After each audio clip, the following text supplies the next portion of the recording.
caríssimos, até vou acender a luz aqui, eu não tenho a menor ideia, cadê, de como vai ficar esse vídeo. Vocês me fazem companhia, vou até abaixar aqui daqui um pouquinho, não sei se o celular vai sair voando. Eu estou usando o meu glorioso Samsungzinho aqui, que se mostrou um companheiro maravilhoso para gravar os podcasts do Rod Avisa. Então por que não fazer um experimento e gravar um vídeo novo? E por que vídeo? Entre outras coisas, por uma razão interessante, que é a seguinte: eu percebi que muitos dos vídeos que eu tinha online faz um bom tempo, vou até acertar um pouco isso aqui, acho que agora está melhor, né? Que eu tinha faz algum tempo, já eram meio antiguinhos, então parecia falsidade ideológica, né? Quer dizer, eu estou com 45, faz 5 anos que eu não tenho 40, faz 10 anos que eu não tenho 35, então vale a pena ser honesto com vocês e mostrar que esse negócio de trabalhar com internet também envelhece, né? Mas deixa eu contar uma historinha rápida aqui. Eu estava assistindo um documentário ontem na televisão, e aí o documentário era sobre o Sócrates, não o jogador de futebol, porque assim, é a última coisa que me importa no planeta, é futebol, mas o filósofo grego. E aí foi bom relembrar a história do cara, porque o cara deixou uma herança filosófica absolutamente maravilhosa, né? E isso porque eu não sou dos maiores fãs, nem concordo com tudo tal, nem com os desdobramentos, mas o cara, de qualquer maneira, o Ocidente inteiro é pautado pelo cara. O cara foi condenado pelos seus próprios contemporâneos a tomar veneno, tomar cicuta. Curioso, né? Lá os caras acharam num certo ponto que ele era um agitador, um provocador, que ele não respeitava os deuses, mas o quê? E o cara aceitou de bom grado a condenação e morreu. Pronto, ok, tá. A grande ironia dessa história é que a Grécia, aquela Grécia clássica, né, que a gente lembra tal, não durou nada, né? Logo depois disso a casa caiu. E hoje o que você vê na Grécia não é nem uma fumaça perto do que a Grécia foi. Ao passo que as ideias do cara estão aí firmes e fortes, e elas estão por trás de grande parte das instituições, da política, do direito, etc. E eu estou gravando esse vídeo aqui não necessariamente para falar do Sócrates, ou para falar de instituições, ou para falar do que quer que seja. A minha questão é: será que a gente leva em conta aquilo que é o pensamento de base de alguns discursos? Eu vou ser um pouco mais explícito, vamos lá. Quando você vai estudar o direito, você vai perceber que existe direito com base, direito romano, direito germânico, sei lá o quê. Diversas tradições que se baseiam em pressupostos, em filosofias, em questões culturais diferentes, né? Alguns tipos de discurso têm como fundamento uma visão religiosa, outros uma ética de não sei quem, ou seja o que for, né? Cada um tem, na verdade, um pressuposto por detrás disso. E nessa era em que tecnologia você compra no Extra em 18 prestações de R$50, ou seja, virou commodity, está na boca do povo, será que a gente para pensar o que está por trás de alguns discursos? Essa é uma questão interessante, né? Porque parece que é a era da racionalidade, né? Parece que é a era da técnica, parece que é a era da engenharia, quando na verdade talvez não seja, tá? Então, eu posso falar com uma certa propriedade, por ter trabalhado já em empresas com uma mentalidade bastante engenheirística, que durante um bom tempo muita coisa foi criada imaginando que as pessoas eram racionais, né? Então você faz um software com trilhões de funções, você anuncia um carro pelo tipo de motor, da suspensão, dos freios, você anuncia um celular porque afinal o Bluetooth dele é 2 pontos não sei o que lá, racionalidade, né? Racionalidade.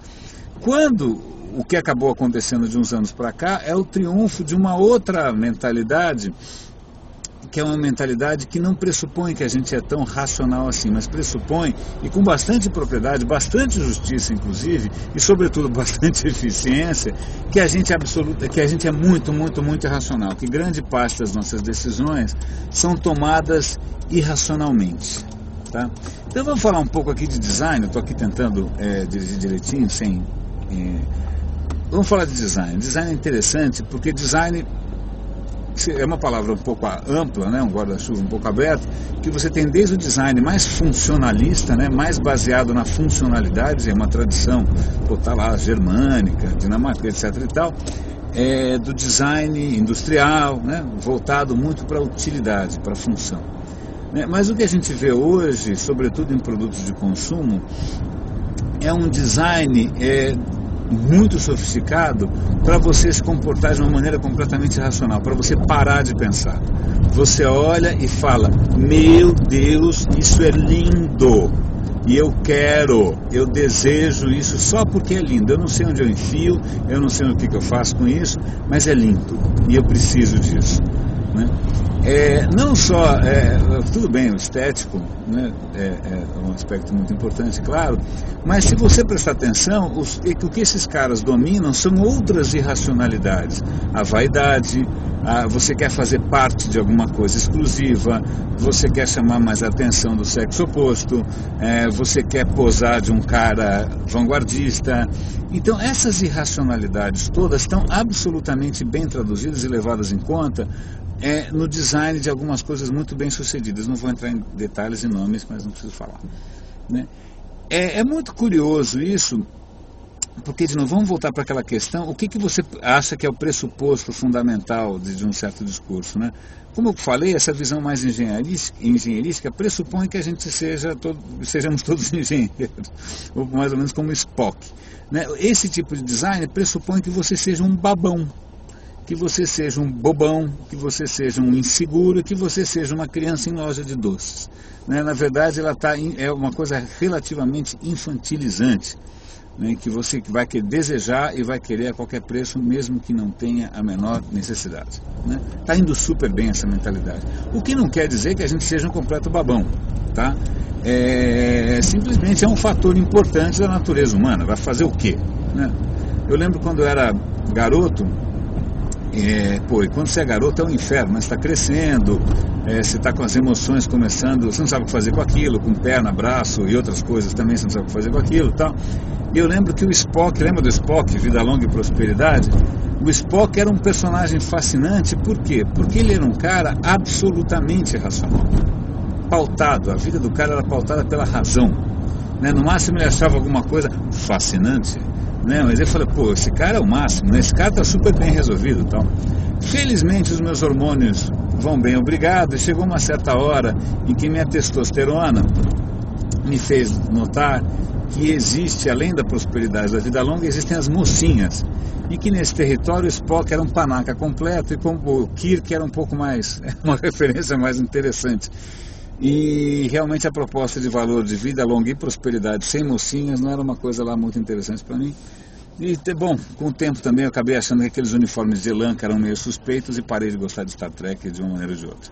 Mas, voltando aqui à vaca fria, a grande questão para mim é, ok, a irracionalidade é importante, você, né, move as pessoas, e não levar isso em conta não vai rolar, né? Condena você a um sucesso muito limitado. Mas não quer dizer que isso seja necessariamente negativo. Eu tenho um exemplo interessante, até tocando na questão de colaboração online, digital. Eu, durante um tempo, eu sou um cara chato, eu não sou lá um cara mais popular do planeta Terra. Então eu lembro que eu tocava lá uma comunidade que era o Radinho, e volta e meia tinha conversa furada era aqui, de lá, e eu ficava, pô, que coisa, né, meu? Ao invés de discutir coisas bacanas, né, profundas, legais, todo mundo fica aqui conversando papo furado. E depois de um tempo eu percebi o seguinte, que o papo furado era fundamental. Sobretudo para quê? Para que a bola continuasse rolando, para que a comunidade continuasse viva, para que as pessoas devagarinho fossem criando laços, tá? Inclusive para criar condições de confiança e também de, como é de dizer isso, a pessoa ficar suficientemente à vontade para poder participar com alguma coisa mais profunda. Então esse ruído era fundamental. É claro que eram bons tempos, né? Porque hoje o ruído é tamanho que você não consegue nem abrir a boca direito. Eu sempre brinco que o Twitter é o triunfo da agulha sobre o palheiro, né? Não, o triunfo do palheiro sobre a agulha, tá vendo? Já me confundi aqui. Então, ruído na própria comunicação é fundamental. Quem estudou comunicação sabe disso. É o aspecto fático da linguagem. Fático, não fálico, não confunda, sem Freud na parada. Então, quando a gente atende o telefone, alô? Quem fala? Ah, como vai? Tudo bem? Puxa, quanto tempo? Faz tempo que a gente não se vê, é verdade. Bom, então, eu estou te ligando. Aí, bom, esse é o header. É o header da conversação. No Brasil esse header é enorme. Em alguns países inexiste. Aí vem o corpo da conversação e aí no final tem o footer da conversação, que é, pô, que legal, então, pô, a gente precisa se ver. Pô, não, vamos marcar, tá? Ah, me liga qualquer hora dessa. Então tá bom, pô, um grande abraço, manda um abraço para a patroa, tá? Tchau. Esse é o footer. Que em outros países também é inexistente. O cara pega o telefone e fala, bum, bate, né? A gente não vive no Brasil sem esse ruído, sem essa coisa fática, né? Assim como enquanto você está falando, é muito comum que o cara fale, aham, nossa, puxa, que interessante. Essas coisas todas não tem nenhum outro papel, a não ser manter a impressão de que você está interessado, que muitas vezes é papo, né? Tudo isso, meus caros, para trazer à tona essa questão que eu acho que é fundamental, que é a seguinte: essa racionalidade da tecnologia, as ferramentas, etc, etc, etc, elas não têm a menor chance de sucesso, ou de adoção, ou de qualquer tipo de efeito, se não for muito bem orquestrado o lado irracional da história. Entender quais são os interesses, como é que funciona a tua audiência. Tua audiência é de vendedor que só quer pensar em grana? Tua audiência é competitiva? Tua audiência, pelo contrário, como no caso do open source, sei lá, do que mais, do software livre, os caras, em princípio, não estão pautados em lucro pessoal, mas estão pautados no quê? Na imagem, no respeito dos pares, no pertencimento a uma causa mais justa. Cara, cada caso é um caso, né? E você não consegue ter uma panaceia universal, uma solução que resolva tudo para todo mundo, tá? Então isso é interessante porque o que eu estou dizendo aqui é que a parte mais importante no sucesso de qualquer tecnologia é o entendimento daquilo que é profundamente humano, daquilo que é profundamente racional, daquilo que é, em princípio, para quem mexe com exatas, isso é enlouquecedor, isso é uma tortura chinesa, né? O cara normalmente escolhe exatas justamente para vida longa e prosperidade, né? O cara quer fugir de emoções e coisas difusas, né? Mas infelizmente, ou melhor dizendo, felizmente, graças ao céu, cada vez mais isso se torna importante. Agora fica a questão que é a seguinte: que escola forma o pessoal de exatas com essa mentalidade? Ou que escola do outro lado lá ensina os caras também a parte técnica?